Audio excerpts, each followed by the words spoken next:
Dulu pernah berjumpa dengan Syekh Muhammad Jibril. Lalu kemudian saya tanya Syekh Muhammad Jibril, Syekh, kenapa Allah membinasakan kaum Ad, kaum Samud, kaum Madian? Wa ila Samuda akhahum Salihah, wa ila Madiana akhahum Syuaiba, wa ila Adin akhahum Huda. Madian, Samud, Ad, semuanya musnah. Irama dzatil imad, Iram, hilang semuanya. Tapi kenapa Yahudi ini masih ada sekarang? Kenapa Allah tak musnahkan? Kata Syekh Muhammad Jibril, Allah Maha Kuasa untuk memusnahkan Yahudi, Israel. Senang saja bagi Allah. Innama amruhu idza arada syai'an ayyaqula lahu kun fayakun. Yahudi, Israel mati semua rata dengan tanah. Satu jeritan malaikat mati mereka semua. Allah goncangkan bumi, habis mereka ditelan bumi. Ya bunayya, wahai anakku, kalaulah Israel Yahudi ini mati, lalu kamu masuk surga dengan apa, kata dia. Sebenarnya Allah masih menyisakan Yahudi ini supaya kita berjuang. Ada pemuda belia sekarang datang kepada Ustaz Abdul Somad. Ustaz Somad, kenapa saya tak hidup zaman Nabi? Kalau saya hidup zaman Nabi mungkin saya baik. Kamu yang komplain kepada Allah, kalau kamu hidup zaman Nabi mungkin tidak ikut Nabi, ikut Abu Lahab, ikut Abu Jahal.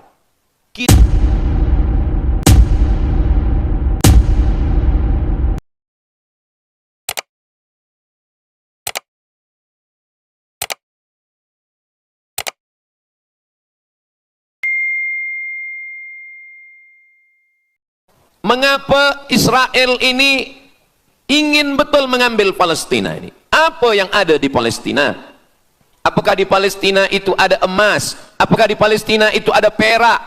Mengapa mereka bersemangat betul ingin mengambil Palestina ini? Pada tahun 2007, Al-Faqir Abdul Somad, saya menterjemah satu buku berbahasa Arab, judulnya Tarikh Ad-Diyanah Al-Yahudiyah, ditulis oleh seorang ulama daripada Al-Iskandariyah, Mesir. Di situ dia bagi satu jawaban. Kenapa orang Israel itu amat sangat menginginkan Palestina? Rupanya ada seorang bernama Israel. Israel maknanya dua. Isra abdun. El bahasa Hebrew language, bahasa Ibrani. El artinya Tuhan. Israel artinya hamba Tuhan. Tapi mereka punya makna yang kedua. Israel artinya al-musari' lillah. Al-musari' lillah, orang yang bergulat, orang yang mengalahkan Tuhan. Rupanya Tuhan pernah kalah. Dan ketika Tuhan kalah, lalu Tuhan memberikan hadiah satu petak tanah. Dan tanah itu adalah tanah Palestina. Menurut mereka. Jadi mereka meyakini bahwa ketika Tuhan dikalahkan oleh Israel, maka hadiahnya adalah bumi Palestina. Itulah kenapa mereka amat sangat ingin mengambil tanah itu. Tapi kita pula, Palestina bagi kita adalah hijrahnya Nabi Muhammad sallallahu alaihi wasallam yang dituliskan dalam Al-Quran. A'udzubillahi minasyaitonir rajim. Subhanalladzi asra bi'abdihi lailan minal masjidil haram ilal masjidil aqsa alladzi barakna haulah. Dulu semasa belajar di Al-Azhar ada satu subjek namanya Al-Milal wan Nihal. Al-Milal maknanya aliran-aliran keugamaan. Wan Nihal ugama-ugama. Maka salah satu aliran itu disebut dengan Zion. Zion adalah nama satu bukit yang ada di Palestina. Lalu mereka mengambil nama ini sebagai satu gerakan dunia.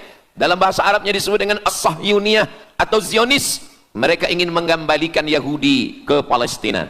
Apa yang membuat mereka ingin?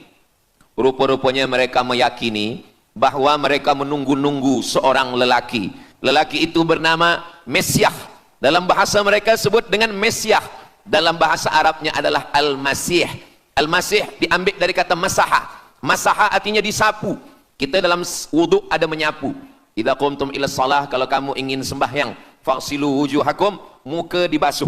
Wa aydiyakum ilal marafiq, tangan pun dibasuh hingga ke siku. Tapi kepala dengan telinga tidak dibasuh. Kepala dengan telinga disapu. Wamsahu biru'usikum, disapu. Jadi kenapa dia dikatakan Al-Masih? Kerana dua. Pertama, waktu lahirnya badannya disapu dengan minyak. Yang kedua, setelah dia besar, bila dia tengok orang lumpuh, dia sapu. Orang yang lumpuh boleh tegak berdiri. Bila nampak orang buta, dia sapu. Orang buta boleh menengok. Bila nampak orang mati, dia sapu. Dan orang mati pun boleh tegak berdiri. Dia tunjuk tanah, ya ard umbuti, wahai tanah tumbuh tanaman. Dia tunjuk langit, ya sama imtiri, turunkan hujan. Dia tunjuk orang mati, ya mayyit qum, orang mati tegak berdiri. maka dia disebut dengan Al-Masih. Tapi Al-Masih ini ada yang original, itulah dia Al-Masih Isa anak Maryam alaihi salam. Tapi ada Al-Masih satu lagi, macam Isa. Orang Arab bila ada mangkuk mereka sebut dengan wi'a. Kalau mangkuk ini emas, mereka katakan al-wi'a az-zahabi, mangkuk emas. Tapi kalau mangkuk ini dari perak tapi dibalur dengan emas, mereka akan mengatakan al-wi'a al-mudajjal. Dia bukan emas, tapi dia nampak macam emas, maka dia namanya mudajjal. Begitu juga dengan Al-Masih ini. Al-Masih yang betul-betul Al-Masih, dia adalah Al-Masih Isa anak Maryam. Tapi ada yang macam Al-Masih, bentuknya macam Al-Masih, macam mukjizat Al-Masih, tapi dia bukan Al-Masih. Itulah dia Al-Masih Ad-Dajjal. Sebenarnya mereka sedang menunggu Al-Masih Ad-Dajjal. Kita pula sebelum salam kita minta perlindungan kepada Allah dari Al-Masih Ad-Dajjal. Allahumma inni a'udzubika min adzabi jahannam wa min adzabil qabri wa min fitnatil mahya wal mamat wa min syarri fitnatil masihid dajjal. Kita minta tolong pada Allah supaya jauh daripada Dajjal. Mereka menunggu Dajjal. Kenapa mereka ingin menunggu Dajjal? Sebab menurut mereka bila Al-Masih Dajjal ini datang, maka nanti kambing akan berdamai dengan serigala. Semua akan hidup tenang dan mereka akan menjadi penguasa dunia. Selain daripada Yahudi Israel adalah ghaim. Ghaim adalah keledai tunggangan. Jadi sebenarnya sesiapa saja pun yang bukan Yahudi, dia hanya akan menjadi keledai. Dan mereka ini adalah agama yang juga sebagai suku bangsa, yang juga sebagai sebuah negeri. Kita Islam, agama kita, tapi bangsa kita Melayu. Dan kita tinggal duduk, ada Melayu di Sumatera, ada Melayu di Semenanjung, ada Melayu di Kalimantan, Borneo. Melayu tersebar di beberapa negara. Tapi Yahudi tiga. Yahudi sebagai agama, Yahudi sebagai bangsa, Yahudi sebagai negeri. Mereka ingin mewujudkan ketiga-tiga ini menjadi satu. Kami bangsa Yahudi, kami agama Yahudi, dan kami punya negeri Yahudi. Itulah keinginan mereka. Maka mereka sedang menantikan raja mereka. Raja mereka adalah Al-Masih Ad-Dajjal. Dan Al-Masih Ad-Dajjal ini akan turun kalau syarat-syarat ini mereka penuhi. Kata Syekh Fargallah dalam subjek Al-Milal wan Nihal. Maka yang pertama diminta oleh Al-Masih Ad-Dajjal ini adalah semua Yahudi kembali kepada bumi Israel. Mereka mengatakan itu bumi punya dia dan semua akan kembali. Rupa-rupanya mereka tiada punya negeri. Sama macam nasib orang Kurdi. Kurdi ada di Turki, Kurdi ada di Irak, Kurdi ada di beberapa belahan bumi. Syekh Amin Al-Kurdi, mursyid tarekat Naqsabandiyah di Mesir, orang Kurdi, tapi duduk di Mesir. Syekh Muhammad Said Ramadan Al-Buti, orang Kurdi, tapi duduk di Suriah. Salahuddin Al-Ayyubi, orang Kurdi, tapi dia raja di Mesir. Mereka pun di seluruh dunia ada, tapi mereka tak ada punya negeri. Maka mereka ingin mengambil Palestina, mereka ingin kembali ke negeri yang menurut mereka inilah adalah hadiah daripada Tuhan, kerana Tuhan kalah bertembung, bertarung dengan nenek moyang mereka bernama Israel menurut hikayat mereka. Yang ini semuanya adalah asatirul awalin, hanya dongeng-dongeng nenek moyang mereka zaman silam. Lalu kemudian datanglah Theodor Herzl menghadap kepada Sultan Abdul Hamid, Sultan Turki. Mereka ingin membayar dengan ratusan keping emas. Apa kata Sultan Abdul Hamid? Dulu Palestina itu diambil dengan darah dan nyawa, maka saya tidak akan memberikannya dengan emas.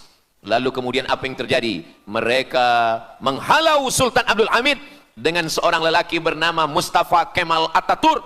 Lalu kemudian hilanglah khilafah Islamiyah. Ketika khilafah Islamiyah tahun 1924 ini jatuh, hilang, tumbang, maka ketika itu umat Islam tidak lagi ada pelindung. Dan ketika itulah mereka mengambil Palestina. Mereka merebut, mereka mengambil, seperti yang dikatakan Sayyidina Muhammad sallallahu alaihi wasallam, kamu akan diperebutkan seperti makanan yang ada di atas meja makan. Satu mengambil kakinya, satu merebut kepalanya, satu mengambil dadanya, dan tercabik-cabik, dicakar, dimakan, dipotong. Tak ada satu pun yang peduli. Alhamdulillah, kita malam ini masih peduli. Kita sedang mengajarkan kepada belia-belia, kita sedang mengajarkan kepada pemuda-pemuda Islam. Mudah-mudahan sampai anak cucu kita sampai hari kiamat masih lagi peduli kepada Palestina, insyaAllah. Allahu Akbar. Semua Yahudi kembali ke Palestina. Maka sekarang mereka sudah berkumpul. Berapa jumlah mereka? 9 juta Yahudi sudah berada di Palestina. Itu syarat supaya Al-Masih itu turun. Sebab Al-Masih tidak mahu turun kalau Yahudi-Yahudi ini tidak kembali ke Palestina menurut mereka. Maka Yahudi dari Rusia kembali, Yahudi yang ada dari Amerika kembali semuanya. Dari mulai tahun 1946 sampailah hari ini 2025, tahun hadapan 2026, 80 tahun lamanya mereka sudah berkumpul menunggu kedatangan Al-Masih dengan cara berkumpul. Dan mereka yang datang ini hanya keturunan Yahudi dari puak ibunya saja. Yahudi ini tidak menerima dari puak ayah. Jadi kalau ada ayahnya Yahudi, emaknya tak Yahudi, dia tiada diterima. Sebab mereka guna dari puak ibu. Maka bila ibunya Yahudi, maka dia akan diterima. Ada satu Yahudi yang tidak diterima, Yahudi Falasha dari Afrika. Yahudi Falasha ini datang, mereka dari Ethiopia, mereka menyeberang ke Sudan, dari Sudan mereka masuk ke Mesir, dan mereka datang ke Palestina. Mereka pun nak masuk juga, tapi mereka tertolak. Sebab dia mengaku Yahudi, tapi kulit dia hitam. Saya tak tahu di tempat kita, tapi di tempat saya banyak juga Yahudi, namanya Yahudi pesek. Kulit dia hitam, hidung dia pesek, tapi otak dia Yahudi. Ini lebih berbahaya lagi. Mereka menyebarkan kebencian. Jadi sebenarnya Yahudi adalah makhluk yang paling unsuri, rasisme. Mereka tiada menerima selain daripada Yahudi. Siapapun yang datang ingin mengaku orang Yahudi, kalau ditengok nasabnya tidak sesuai daripada ibu, dia tidak akan diterima. Sedarlah wahai orang yang membela-bela Yahudi. Wahai orang yang membela Yahudi, kalau kamu bukan Yahudi, maka kamu tidak akan diterima, kerana Yahudi adalah agama, Yahudi adalah bangsa, dan Yahudi adalah negeri. Mereka ingin mewujudkan ini. Maka berdatanganlah Yahudi beramai-ramai, lalu mereka pun turun ke Palestina. Sampai hari ini mereka terus berdatangan. Lalu kemudian yang kedua, syarat Yahudi didatangi oleh Al-Masih, Mesias, mereka mesti menanam tanaman yang hijau. Jadi kalau mereka bayangkan, Al-Masih ini sedang berada di langit, dia selalu memandang ke bawah, dia tengok Yahudi dah berkumpul atau belum. Kalau berkumpul dia tak nak turun. Bila dah berkumpul semua ramai, baru dia turun. Dah berkumpul 5 juta, dia belum juga turun. Dah berkumpul 9 juta, dia belum juga turun. Rupanya yang kedua, dia ingin supaya tanah Palestina itu hijau. Bila nanti dah hijau semua, baru dia turun. Dan tanaman yang hijau itu pun dia yang memilihkan tanamannya. Tanamannya adalah yang disebutkan Nabi 14 abad silam, Syajaratul Gharqad. Nanti semua akan membela umat Islam. Sampai-sampai batu berkata, apa kata batu? Ya abdallah, wahai hamba Allah, hadza Yahudi khalfi, ini di belakang saya ada Yahudi, faktulhu, bunuhlah dia. Kata Nabi, jangankan manusia, batu pun membela umat Islam. Batu akan berkata, ya abdallah, wahai hamba Allah, hadza Yahudi, ini di belakang saya ada Yahudi, faktulhu, bunuh dia. Tapi ada satu yang membela mereka. Siapa dia? Syajaratul Gharqad, pokok kayu Gharqad. Allah menunjukkan sampai hari ini mereka menanam pokok Gharqad ini. Saya belajar ke Mesir tahun 1998. Musim panas tahun 1999, saya pergi ke satu kawasan bernama Aris. Selepas itu pergi ke sebuah kota, kota ini bernama Rafah. Rafah ini dibagi dua, setengah diambil oleh Yahudi, setengah lagi diambil oleh Mesir. Dari sempadan ini kita boleh menengok hijau. Lalu saya pun bertanya kepada ulama yang mendampingi kami, Tuan Syekh, itu pokok apa yang hijau? Kata Syekh, itulah pokok yang disebutkan Nabi Muhammad sallallahu alaihi wasallam. Pokok itu bernama Syajaratul Gharqad, dan mereka memang menanam pokok itu sekarang. Supaya apa? Supaya Al-Masih menengok dari atas, bila dia tengok dah hijau, dia pun akan turun menurut keyakinan Yahudi. Yahudi sudah berkumpul 9 juta orang. Pokok Gharqad sudah ditanam, sudah. Ada lagi, apa dia? Mesti menghancurkan Babilonia. Babilonia adalah raja yang dulu menghancurkan kerajaan Yahudi. Nama rajanya Nebukadnezar. Nebukadnezar dari Babilonia menghancurkan kerajaan Yahudi. Maka Yahudi ini pendendam. Orang yang paling dendam di atas dunia ini adalah Yahudi. Nebukadnezar sudah lama musnah, tapi dendam mereka kepada Irak sampai hari ini. Babilonia itu adalah Irak. Maka siapapun yang menjadi penguasa, pasti mereka akan perintahkan untuk menghantam Irak. Dari mula George Bush sampailah sekarang, Irak selalu dihantam.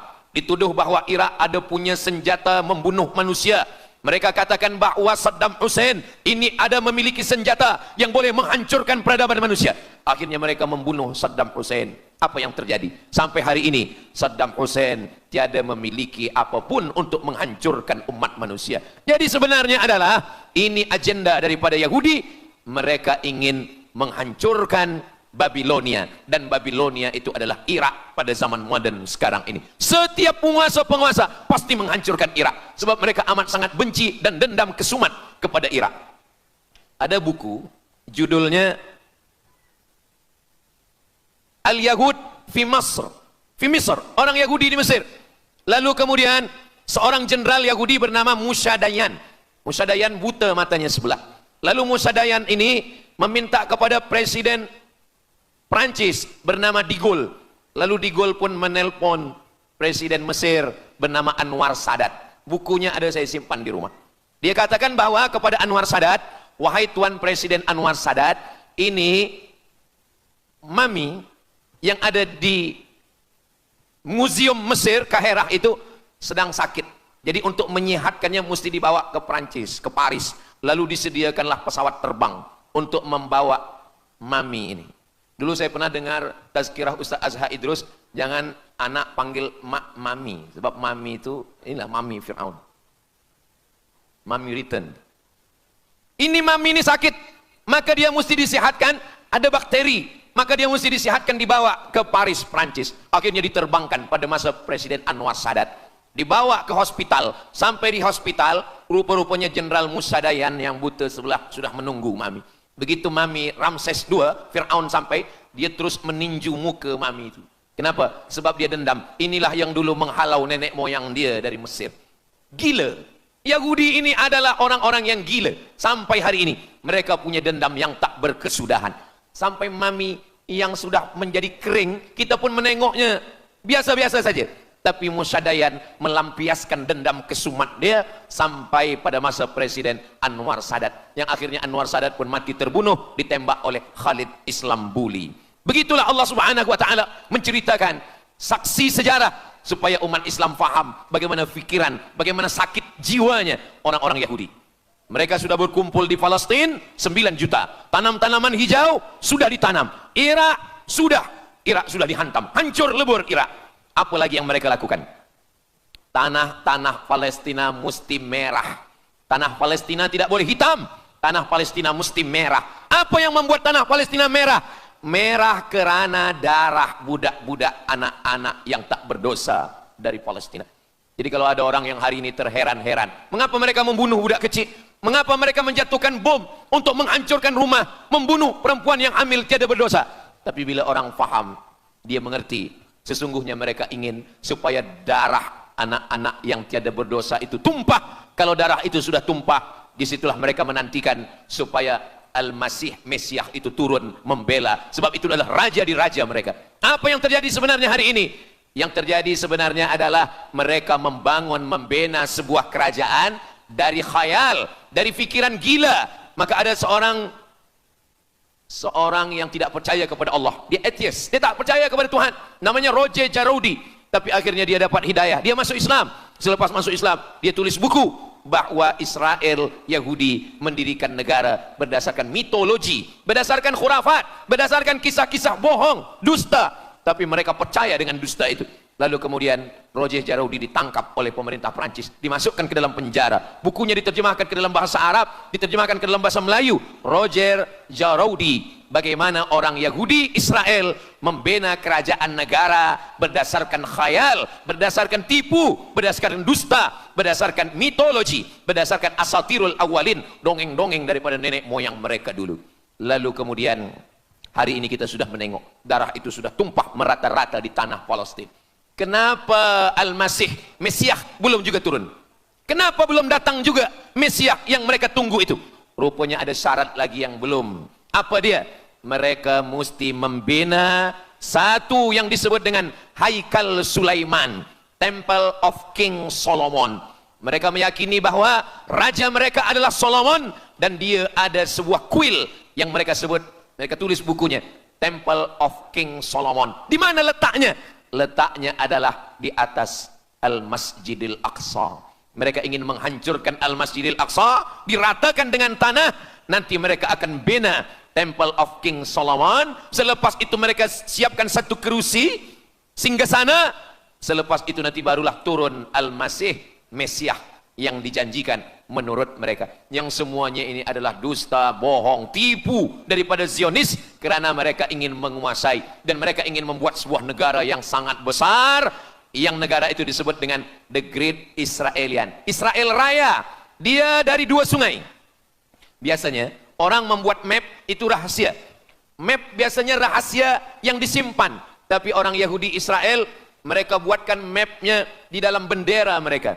Kita membuat sesuatu yang rahasia kita simpan, tapi mereka membuat satu garis biru di atas, satu lagi garis biru di bawah. Yang di atas itu adalah Sungai Nil di atas, dan yang di bawah itu adalah Sungai Efrat. Sungai Nil di atas, Afrika Utara, Mesir. Sungai Efrat di bawah, Sungai Efrat ada di Irak. Lalu di tengah itu ada bintang segi 6. Apa maknanya? Mereka ingin membina sebuah kerajaan yang luasnya dari Nil hingga ke Efrat. Itulah kenapa ketika mereka membuka embasi di Kairo, ketika Israel membina embasi di Kairo, ini Sungai Nil, ini bagian atas, ini bagian bawah. Kerajaan Mesir membagi embasi Israel tanah di bawah Sungai Nil. Mereka tidak mau. Mereka ingin membina embasi di atas Sungai Nil. Kenapa mereka tidak mau membina embasi di bawah Sungai Nil? Karena menurut mereka di bawah Sungai Nil adalah negeri kami. Orang membina embasi hanya di luar daripada kerajaannya. Jadi sebenarnya menurut pengakuan mereka, Mesir yang ada sekarang, semua yang ada di bawah Nil hingga ke Efrat Irak, itu adalah kerajaan mereka. Yang kalau mereka mewujudkan itu nanti, mereka akan menjadikan semua manusia ini sebagai keledai tunggangan.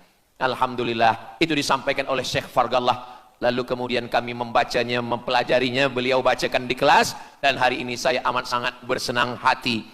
Tapi kita tetap susah hati dengan Palestina.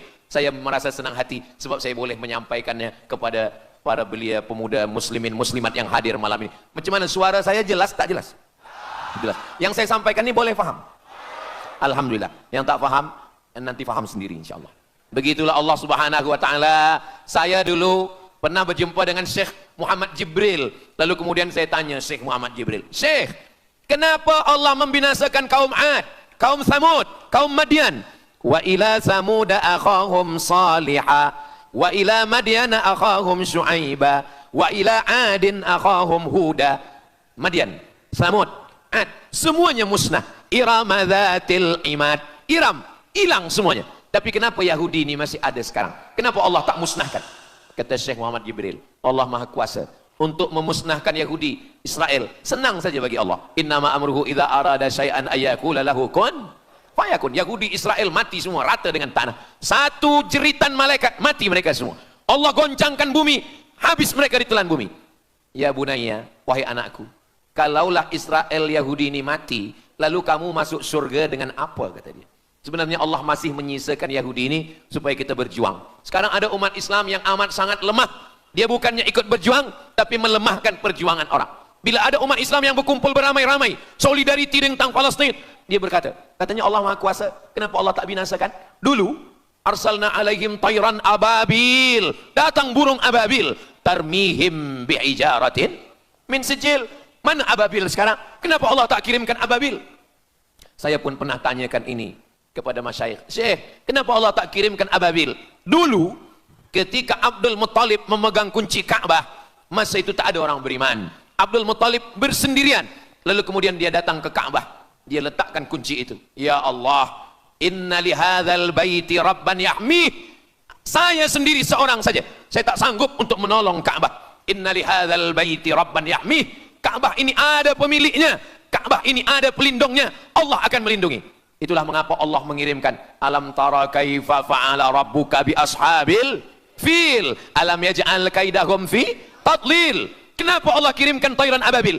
Karena tidak ada orang beriman, hanya Abdul Muttalib sendiri. Tapi sekarang 2 miliar orang beriman yang bersyahadat asyhadu an la ilaha illallah wa asyhadu anna muhammadan rasulullah. Itulah kenapa Allah tidak mengirimkan tayran ababil. Itulah kenapa Allah tidak membuatkan goncangan. Itulah kenapa tapi sedikit banyak Allah mulai menurunkan pertolongannya. Kalau sudah datang pertolongan Allah Subhanahu wa taala, idza jaa nasrullah, kalau sudah datang pertolongan Allah, idza jaa nasrullah wal fath, kemenangan, wa ra'aitan nasa yadkhuluna fi dinillahi afwaja, insyaallah alaysa subuhu biqarib, subuh tak lama lagi pertolongan Allah pasti datang. Nasrum minallah wa fathun qarib, hasbunallah wa ni'mal wakil, ni'mal maula wa ni'man nasir, wala haula wala quwata illa billahil aliyil azim. Kalau kita seorang cikgu, kalau kita seorang ulama, sampaikanlah kepada umat. Sebagai seorang ayah, sampaikan kepada anak. Sebagai seorang ahli keluarga, kita mesti ingatkan, buatkan baju dengan lambang, simbol, bendera penderitaan Palestina. Kalau kita menonton dengan keluarga di rumah, tontonkan bagaimana penderitaan anak-anak di Palestina. Saya di rumah ada gambar besar, gambar Palestina. Sehingga setiap kali tamu datang, kita bercerita, dia tanya, ini gambar apa nih Ustaz? Inilah gambar saudara kita yang sedang teraniaya di Palestina. Malam ini kita guna sorban, kita pakai sorban yang mengingatkan kita kepada Palestina. Apapun yang kita lakukan, jangan lupa menyampaikan khutbah Jumat, kunut nazilah, Allahumma ansuril Islam wal muslimina fi Palestin. Silahul mu'min, ad-du'a silahul mu'min. Kalau kita tiada senjata lagi, maka sesungguhnya doa. Man lam yahtam bi amril muslimin, siapa yang tak peduli kepada penderitaan saudaranya di Palestin, falaisa minhum, dia tidak diakui sebagai umat Nabi Muhammad sallallahu alaihi wasallam. Orang beriman bukan setakat sembahyang subuh, zuhur, asar, maghrib, isya. Orang beriman bukan setakat ditengok berapa kali dia ke Baitullah haji dan umrah, tapi orang beriman bagaimana perasaan dia kepada saudaranya. Maka kata Nabi SAW, la yu'minu ahadukum, kamu tidak beriman, kalaupun kamu beriman belum sempurna, hatta yuhibba li akhi, sampai engkau sayang kepada saudaramu. Ma yuhibbu li nafsih, sayang kepada saudara seperti sayang pada diri sendiri. Kalau anak saudara kita di Palestina teraniaya, kita lebih teraniaya. Kalau pipi kita dicubit sakit, begitu juga dengan saudara kita di Palestina. Kita memang hidup pada zaman yang susah, yang payah. Beruntunglah datuk nenek moyang kita 100 tahun yang lampau, mereka selamat dari fitnah ini. Tapi kita pun tak boleh mengutuk nasib. Mengapa saya hidup sekarang? Kenapa kami hidup tahun 1447 ini ya Allah? Tentu ada hikmahnya. Allah hidupkan kita hari ini. Kenapa saya tak hidup zaman Nabi? Kalau ada pemuda belia sekarang datang kepada Ustaz Abdul Somad, Ustaz Somad, kenapa saya tak hidup zaman Nabi? Kalau saya hidup zaman Nabi mungkin saya baik. Kamu yang komplain kepada Allah, kalau kamu hidup zaman Nabi mungkin tidak ikut Nabi, ikut Abu Lahab, ikut Abu Jahal. Kita dihidupkan Allah hari ini, kita masih bersama dengan guru kita, Al-Fadhil Ustaz Azhar Idrus. Kita masih bersama dengan orang-orang baik, orang mulia. Alaikum bil jamaah, kata Nabi SAW. Man syadza syadza finnar, jangan bersendirian, sendirian masuk neraka. Kita mesti berjamaah. Alhamdulillah, yang ada kuasa dengan kuasanya, yang ada fatwa dengan fatwanya, yang ada ilmu dengan ilmunya. Bagi penuntut-penuntut, pelajar-pelajar, tonton, buat video, buat apapun yang boleh kita buat, share, gambar, semuanya itu ada tanggung jawab kita di hadapan Allah Subhanahu wa taala. Kullukum ra'in, setiap kamu pemimpin, hadap ke Baitul Maqdis 17 hingga 18 bulan. Sampai akhirnya pada bulan Sya'ban turun ayat, qad nara taqalluba wajhika fis sama, kami menengok wajah engkau menghadap ke arah langit. Fawalli wajhaka syatral masjidil haram, hadapkanlah wajahmu ke arah Masjidil Haram. Lalu Nabi pun menghadap ke arah Masjidil Haram. Selepas itu sahabat datang beramai-ramai menjumpai Nabi Muhammad SAW. Ya Rasulullah, bagaimana saudara kami yang sembahyang, yang solat 16 bulan, 17 bulan, 18 bulan, dia menghadap ke Palestina, apakah solatnya diterima Allah? Turun ayat, wa ma kana Allahu liyudhi'a imanahum. Tafsirnya, wa ma kana Allahu liyudhi'a salatahum. Allah tidak menyia-nyiakan sembahyang mereka, Allah tidak menyia-nyiakan solat mereka. Sembahyang mereka yang dulu menghadap ke Baitul Maqdis diterima Allah atau tidak? Itu yang mereka cemaskan, itu yang mereka khawatirkan. Sembahyang yang 18 bulan itu yang mereka takutkan. Bagaimana kita sekarang? Bagaimana sembahyang saudara kita? Bagaimana puasa mereka? Bagaimana musim sejuk? Mereka sejuk. Bagaimana mereka tak boleh makan, tak boleh minum? Kalau kita sudah berbuat di luar kemampuan kita, kita tidak akan dituntut di hadapan Allah. La yukallifullahu nafsan illa wus'aha. Mudah-mudahan apa yang kita lakukan malam ini, kita bangkitkan semangat jamaah. Selemah-lemahnya adalah doa.